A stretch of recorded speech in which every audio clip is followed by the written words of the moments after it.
पूरे संत समाज ने पूरे जोर से उसकी निंदा की हुई है और भविष्य में ऐसी नहीं हो उसके सबको सजग करने के लिए सब अपने अपने हिसाब से क्या है कि एक निष्ठ है, उनको सिर्फ धर्म पर चलना, तो एक ही राह धर्म पर ही चलना है। जैसे माँ, महात्मा और परमात्मा, जीवन में 3 चीज़ें ज़रूरी है।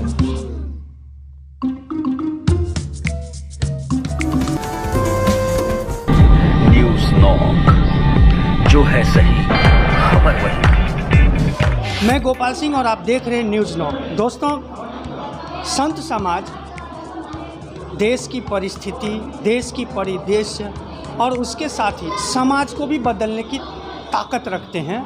और ये आज नहीं, ये सनातन परंपरा रही है हमारी और हम सब की कि भारतीय संस्कृति में संत समाज हमेशा आगे आकर के समाज को सही दिशा और सही मार्गदर्शन दिया है। और इसी सब मुद्दे पे आज जो हालात है देश की, उस मुद्दे पे बात करने के लिए हम महाराज जी के पास हैं।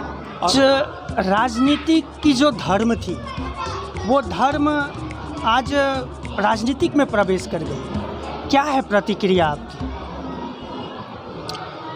धर्म का राजनीति में उतरना भी ज़रूरी है।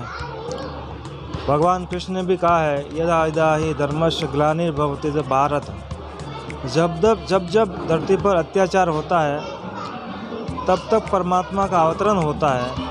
इसी प्रकार राजनीति के अंदर अच्छे संतों का, अच्छे लीडर्स, अच्छे लोगों का उतरना बहुत ज़रूरी है। नहीं तो फिर यही सत्ता बुरे लोगों के हाथ में चली जाएगी, फिर संसार में बुराई और बढ़ने की संभावना है। अच्छा महाराज जी, आज जो माहौल है पूरे देश में, जिस तरह की माहौल है, उसमें कभी काशी, कभी ताजमहल, ये सब मुद्दे हो रहे हैं। इस बीच में कहीं महंगाई, ये सब पीछे हटते जा रहे हैं। उसका कारण क्या है कि लोग आज क्या सोचते हैं और आपकी क्या प्रतिक्रिया है? देखो, महंगाई तो हमेशा से किसी से आज दिन पहले कम नहीं हुई और अर्थव्यवस्था हर देश की बदलती रहती है, लेकिन अपने को एक मानव धर्म सर्वोपरि है। हमको इसी के कल्याण की भावना से सबको काम करना चाहिए। यही है। आप राजस्थान से संबंधित हैं, वहाँ रहते हैं, वहाँ के साथ साथ मुंबई में भी आपका बहुत सारे शिष्य हैं। तो जिस तरह से उदयपुर की घटना हुई है कन्हैया लाल की, उससे संत समाज में क्या, राजस्थान के संत समाज पे क्या असर पड़ा है? एक हिंदुत्व पर चोट है।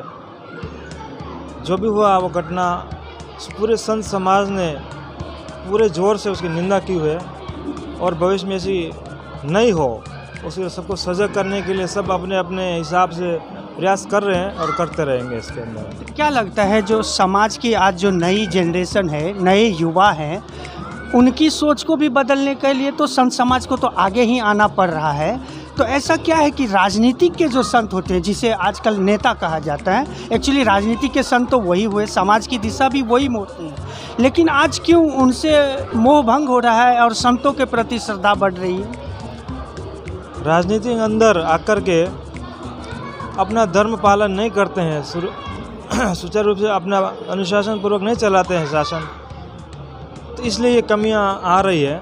और संतों का क्या है कि एक निष्ठ है, उनको सिर्फ धर्म पर चलना, तो एक ही राह धर्म पर ही चलना है। जैसे माँ, महात्मा और परमात्मा, जीवन में 3 चीज़ें ज़रूरी है।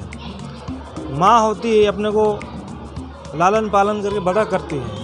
महात्मा होते हैं वो अपने को सच्चा ज्ञान दे के, बुराई से बचा के सच्ची दिशा जीने की राह बताते हैं। और परमात्मा जो गुरु होते हैं वो अपने सच्ची शिक्षा दे के अपना जो मरने के बाद है वो उस लोग को भी सुधार करके उनका सत्कार कर।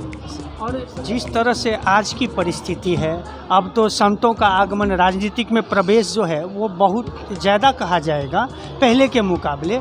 तो क्या लगता है, इससे देश सही दिशा में जा रही है? दिशा में तो जाएगा ही, क्योंकि इसका आप यूपी के अंदर पूरा असर देख रहे हैं कि महाराज जी कैसे कार्य कर रहे हैं। और मैं भी उन्हीं के संगठन से जुड़ा हुआ हूँ, मैं भी उनकी प्रेरणा सब मिल के कार्य कर रहे हैं, तो अच्छा ही हो रहा है। इसमें कोई आपकी संप्रदाय कौन सी है? हमारा गुरु गोरखनाथ संप्रदाय है, जो आदि अनादि है। जो गुरु गोरखनाथ जी से चला आ रहा है, हमारा सदियों पुराना है ऐसा। क्या लगता है कि राजस्थान में जिस तरह से ये घटनाएं हो रही है और जिस तरह से वहाँ दंगे के माहौल जैसे बन जाते हैं, तो क्या लगता है वहाँ पे राजनीतिक में सन्यासी लोग का एंट्री हो पाएगी? देखो, ये तो समय निश्चित करता है कि क्या हो सकता है। हमारी इच्छा तो ये है कि संत समाज इसके अंदर उतरे तो बेहतर भविष्य होगा हिंदू समाज का। संत समाज की राजनीतिक में प्रवेश हो तो बेहतर सुविधाएं और बेहतर परिस्थिति देश के लिए बनेगी। दोस्तों, ये थे हमारे साथ में राजसमंद से आए हुए श्री हरिनाथ जी महाराज, और सुना ही आपने कि उनके आज की क्या विचार है इस परिदृश्य, राजनीतिक परिदृश्य में। देखते रहिए न्यूज़ नॉक, और आपसे विनती है कि हमारे चैनल को सब्सक्राइब कर लीजिए और ज़्यादा से ज़्यादा शेयर कीजिए, क्योंकि अब हम लेकर के आ रहे हैं वसई विरार से शहरनामा।